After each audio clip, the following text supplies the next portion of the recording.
কয়েকদিন আগে আমার একটা ব্লাড টেস্টের জন্য আমি কিডনি ফাউন্ডেশনে গিয়েছিলাম, নীরবে গিয়েছি। আবার টেস্ট করে আমি দোতলা থেকে নিচতলায় নেমে গাড়ির জন্য অপেক্ষা করছিলাম সিঁড়িতে।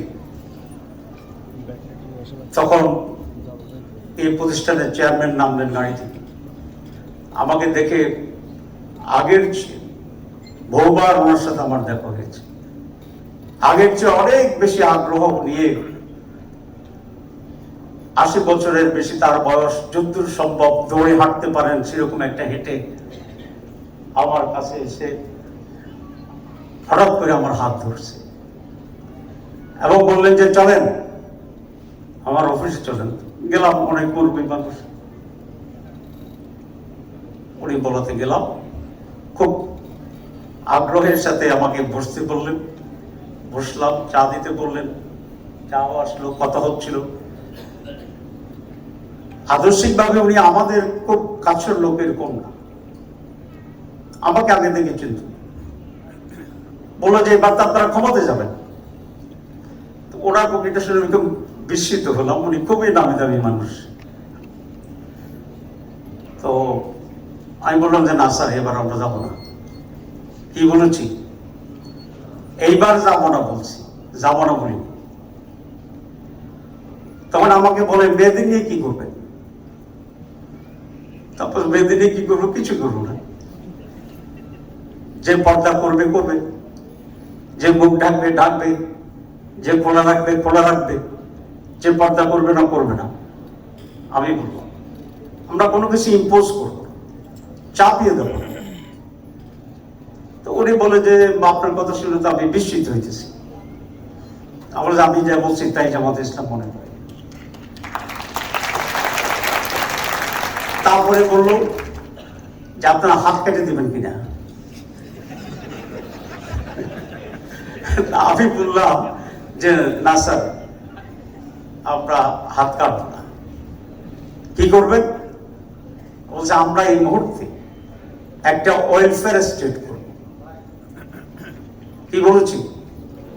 একটা কল্যাণধর্মী রাষ্ট্র পরিচালনা করব, রাষ্ট্র বানাবো। উনি বললেন তাহলে তো কোনো অসুবিধাই নেই। তা বলছে কোনো অসুবিধা নেই, অসুবিধা তো আপনারা আমাদের সম্পর্কে ধারণা না রেখে ভুল ধারণা করে আমাদের বিরোধিতা করে। না তাহলে আমি আপনাদের সমর্থক।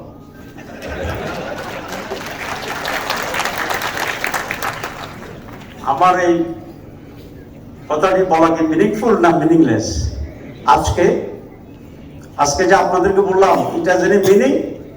ইয়েস।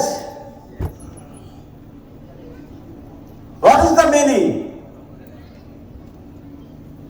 মিনিং হচ্ছে মানুষের কাছে ইসলামকে সঠিকভাবে তুলে ধরতে হবে। আমাদের রিপ্রেজেন্টেশনের ভিতরে, কথা বলার ভিতরে ভয় ভীতি ছড়ায়। আমি যদি বলতাম আমরা ইসলাম কায়েম করলে সবাইকে বোরকা পরাবো এবং মুখ ঢাকতে বাধ্য করব এবং কালো রঙের বোরকা পরাবো, রঙও যদি বলে দিতাম, তাহলে সে ব্যক্তি ভয় পেত। আমি ঢাকা মেডিকেল কলেজের ইলেক্টেড জেস ছিলাম, আপনারা জানেন। আমার বিরুদ্ধে প্রচারণা হইতো যে তাহেরকে ভোট দিলে বোরকা পড়তে বাধ্য হবে মেয়েরা, এবং কোন রং এটা বলে দিত, কালো রঙের। এই প্রপাগান্ডার কারণে আমি মেয়েদের তেমন ভোট পাইনি, সামান্য কয়টা ভোট। আর ছেলেদের ভোটে আলহামদুলিল্লাহ আমি জিএস নির্বাচিত হয়ে গেছি। পরে বিপি ক্যান্ডিডেট ছিলাম আমি, এরশাদের মার্শালের জন্য ইলেকশন হইতে পারে না। সেইবার 75% ছাত্রীরা আমার নির্বাচনের ক্যাম্পেইনে অংশগ্রহণ করেছিল, ভোট নয়।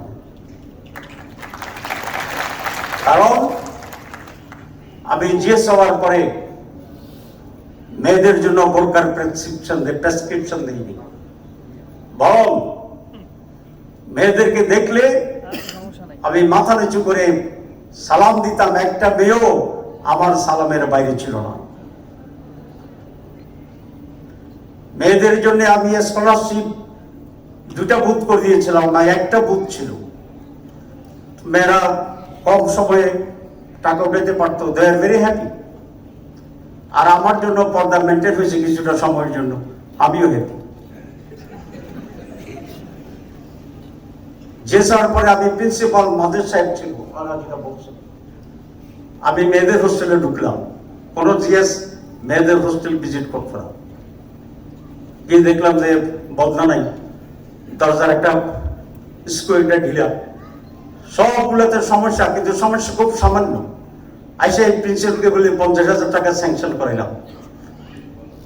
এই 50,000 টাকা দিয়া বদনাম টদনাম সব কেনা ঠিক হয়ে গেছে। I become popular again among the women. মেয়েদের হোস্টেল কোনো বাউন্ডারি ছিল না, তারা বেরোলেই মানুষ সামনে। আমরা সেটাকে বাউন্ডারি করে দিলাম। মেয়েরা বিকেল বেলায় মাঠে বসে ফ্রিলি গল্প করতে পারত, সামান্য সামান্য কাজ। সুতরাং যে প্রোপাগান্ডা ছিল যে আমি বোরকা পরায় দেব, সেটার বিপরীতে আমি ওয়েলফেয়ার করেছি। আমি খোদার কাছে নিজেকে জাহির করার জন্য বলছি না, আপনাদের ইসলামী আন্দোলনের ভাইদের অ্যাটিটিউড পরিবর্তনের কথা বলেছি। এবং সেটি আপনাদের জন্য বেশি প্রয়োজন। ইসলামকে মিসরিপ্রেজেন্ট করে এরকম কোনো কিছু হতো না। আমার এক ক্লাসমেট ছিল, উনি পুরা লম্বা জামা পরতেন, মানে হুজুরেরা যে লম্বা জামা পরে সেটা পরতেন, পাগড়ি পরতেন। তো ওনাকে বলা হইতো বড় হুজুর, আর আমারও বলা হইতো ছোট হুজুর, কারণ আমি মাঝে মধ্যে শার্টটাটা করতাম। ঠিক আছে? তো বড় হুজুরের আচরণ ছিল, সামনে মেয়ে পড়লে লাহো লাওলা করে থেকে জোরে আওয়াজ করে। তো আমি তারা বলতাম যে, এই মিস্টার হুজুর, তুমি তো আমার হুজুর বানাইছো, ভালো হয়েছে, তো এটা কোথায় কোন ইসলামে আছে? এরকম হুজুরদেরকে মেয়েরা ভোট দিবে? একটা ঘৃণা চড়াচ্ছে ইসলামী আন্দোলনের জন্য, সে একটা বোঝাচ্ছে। আমাদের সাথী ছিল, but he was A burden, he was A burden. যদি আমার হাতে ক্ষমতা থাকতো, আমি শুধু লাহলা পড়ার জন্য তার সাথীশিপ ক্যান্সেল করে দিতাম।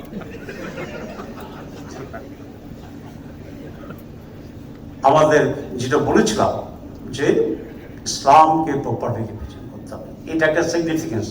সেকেন্ড সিগনিফিকেন্স আমার এইটা বলার, আপনারা জানেন আমার চেয়ে অনেক জ্ঞানী আপনারা, এক্সাম্পল ইজ বেটার দ্যান প্রিসিপেন্ট। উপদেশের চেয়ে দৃষ্টান্ত।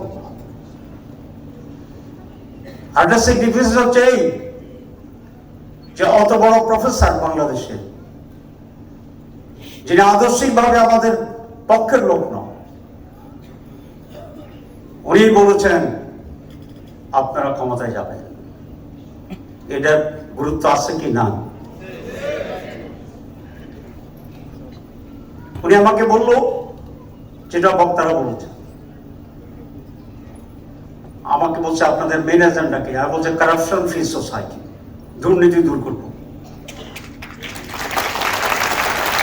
আমি এটা বলি নাই যে ইসলাম কায়েম করবো, বলি নাই।